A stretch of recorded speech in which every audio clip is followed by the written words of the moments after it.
ગુજરાતમાં લોકસભા અને વિધાનસભાની ચૂંટણીઓ શાંતિપૂર્ણ માહોલમાં સંપન્ન થાય છે, પરંતુ સ્થાનિક સ્વરાજ્યની ચૂંટણીમાં ચડસાચડસી વધતા ક્યારેક લોહી પણ રેડાય છે। મહેસાણા નગરપાલિકાની ચૂંટણીમાં એક જ સમાજના બંને પક્ષકારો વચ્ચે ધીંગાણું સર્જાયું, જ્યાં 22 વર્ષના યુવકનું જીવ લઈ લેવામાં આવ્યો છે। કોણે આ જીવ લીધો છે, કેટલા શખ્સોની ધરપકડ કરવામાં આવી છે, જોઈશું આ રિપોર્ટમાં।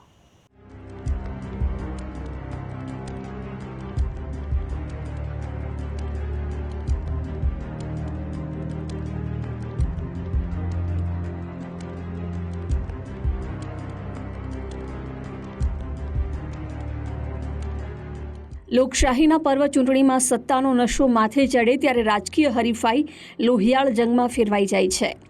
મહેસાણા મહાનગરપાલિકાની ચૂંટણીમાં આવી જ એક ઘટના બની। એપ્રિલની મધરાત્રે 12:40 કલાકે ચૂંટણીના મેદાનમાં ઉતરેલા બે પક્ષના નજીકના સગા બાખડ્યા તાવડિયા ચોકડીથી માનવ આશ્રમ ચોકડી પાસે મારામારી થઈ। આ કેસમાં ફરિયાદી ધીમંત, હર્ષ અને મિતેન ચૌધરી સાથે રહીને વાતો કરતા હતા, ત્યારે બે ગાડીમાંથી 6 ઈસમો ઉતરીને બોલાચાલી કરવા લાગ્યા। કેમ અહીં ઊભા છો કહીને ગાડીમાંથી ઉતરેલા ઈસમો અપશબ્દો બોલવા લાગ્યા, ત્યારે આરોપી ધવલે મિતેન ચૌધરીને માથાના ભાગે લાકડીનો ધોકો માર્યો, જ્યારે યશ ચૌધરીએ પીઠના ભાગે મિતેન ચૌધરીને છરો મારી દીધો। આ મારામારી સમયે મયુર નામના ઈસમે ફરિયાદી ધીમંત ચૌધરીને પણ માથામાં ધોકો માર્યો, જ્યારે ગંભીર રીતે ઘાયલ મિતેન ચૌધરીને હોસ્પિટલમાં ખસેડાયો। ત્યાં હોસ્પિટલમાં સારવાર દરમિયાન મિતેન ચૌધરીનું મોત નીપજ્યું। મૃતક મિતેન ચૌધરી મહેસાણા મહાનગરપાલિકામાં ભાજપના ઉમેદવાર મહેન્દ્ર ચૌધરીનો ભાણો છે। આ ચકચારી હત્યા કેસમાં મહેસાણા નગરપાલિકાના વોર્ડ 4ના કોંગ્રેસ ઉમેદવાર લીલાબેનના પતિ ભરત ચૌધરી સહિત 4 શખ્સો વિરુદ્ધ ફરિયાદ નોંધાઈ હતી। આ હત્યા કેસમાં એ ડિવિઝન પોલીસ સ્ટેશને આરોપી ભરત, ધવલ, મયુર અને યશ સામે ગુનો દાખલ કર્યો હતો। મહેસાણા પોલીસે અલગ અલગ ટીમ બનાવીને હત્યા કેસમાં સંડોવાયેલા ભરત ચૌધરી, પ્રતિક ચૌધરી અને ધર્મેન્દ્ર ઉર્ફે ધીરુભાઈને રાજસ્થાનના સાંચોર જિલ્લાના હડેચા ગામેથી ઝડપી પાડ્યા હતા, જ્યારે ઉત્તર પ્રદેશ પોલીસની મદદથી પ્રતાપગઢ નજીકથી ક્રેટા ગાડી સાથે મુખ્ય આરોપી ધવલ ચૌધરી, મયુર ચૌધરી અને યશ ચૌધરીને દબોચી લીધા હતા।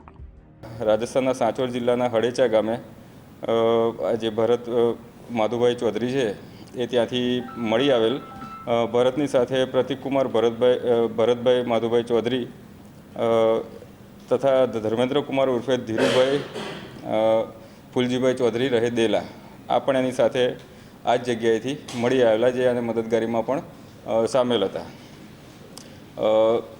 અન્ય આરોપીઓ છે એ અલગ ભાગી રહ્યા હતા, એમની પણ શોધખોળ ચાલુ હતી। હ્યુમન ઇન્ટેલિજન્સ દ્વારા અમુક માહિતીઓ મળેલી અને એને એની ઉપર થોડી ટેકનિકલ વર્કઆઉટ કરીને આ આરોપીઓ જે ભાગી રહ્યા હતા એનો પીછો અમારી એક ટીમ કરી રહી હતી અને આ આરોપીઓને ઉત્તર પ્રદેશના પ્રતાપગઢ જિલ્લાના દેહાત કોતવાલી પોલીસનો અમારા દ્વારા અહીંથી સંપર્ક કરવામાં આવેલો। આરોપીઓ એ બાજુ જઈ રહ્યા હતા અને આ આરોપીઓને અમારી એમની સાથેની વાતચીત બાદ ત્યાંની જે દેહાત કોતવાલી છે એણે એમને રોક્યા હતા અને આ જે રોકેલા હતા એમાં ધ્રુવ ઉર્ફે ધવલ ભરતભાઈ ચૌધરી, મયુર જયંતિભાઈ ઉર્ફે ડાયાભાઈ ચૌધરી, સન રમેશભાઈ પ્રતાપભાઈ ચૌધરી, આ આરોપીઓ છે ત્યાં ક્રેટા ગાડી સાથે ત્યાં પકડાયેલા હતા। આ સામાન્ય ઝઘડા કે મારામારી દરમિયાન ઉશ્કેરાટમાં ઓચિંતું નિપજેલું મોત ન હતું, પરંતુ રાજકીય અદાવતને કારણે પહેલાથી ષડયંત્ર રચીને હત્યા નિપજાવવામાં આવી હતી। મહેસાણા એ ડિવિઝન પોલીસ મથકે ભારતીય ન્યાય સંહિતાની ગંભીર કલમો હેઠળ ગુનો નોંધવામાં આવ્યો છે। રાજસ્થાન અને યુપીના પ્રતાપગઢથી ઝડપાયેલા 6 આરોપીઓને કોર્ટમાં રજૂ કરાયા। મહેસાણા કોર્ટે તમામ 6 આરોપીના આગામી સોમવાર સુધીના રિમાન્ડ મંજૂર કર્યા છે। મહેસાણા પોલીસની પૂછપરછ દરમિયાન હત્યા કેસમાં વધુ કોઈ આરોપીઓની સંડોવણી છે કે કેમ તે અંગે સ્ફોટક ખુલાસા થઈ શકે છે। આ જે 3 જણા ફરિયાદી અને એ લોકો હતા એ ત્યાં આગળ ઊભેલા હતા અને સામેનો પક્ષ છે ત્યાંથી નીકળ્યા આરોપીઓ ત્યાં હતા અને આ લોકો નીકળ્યા ત્યારે પૂછો કે તમે અહીંયા કેમ ઊભા છો, એ બાબતે ક્ષણિક આવેગમાં આ બનાવ બનેલાનું હાલ ફરિયાદ પ્રમાણે જણાઈ રહ્યું છે। છતાં પણ તપાસ ચાલુ છે, તપાસમાં અન્ય કોઈ બાબતો નીકળે તો એની પણ જાણ કરવામાં આવશે।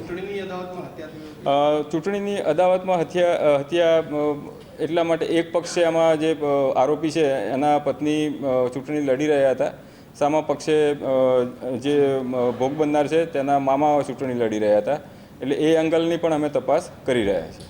મહેસાણા પોલીસે local crime branch, special operation group અને પેરોલ ફ્લો સ્ક્વોડે અલગ અલગ ટીમ બનાવી હતી. આ ટીમે મોબાઈલ લોકેશન અને ચોકસાઈપૂર્વકની બાતમીના આધારે આરોપીઓને ઝડપી પાડ્યા.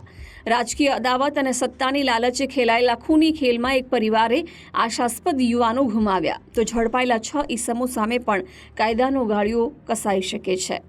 મુકેશ જોશી, ગુજરાત ફર્સ્ટ, મહેસાણા.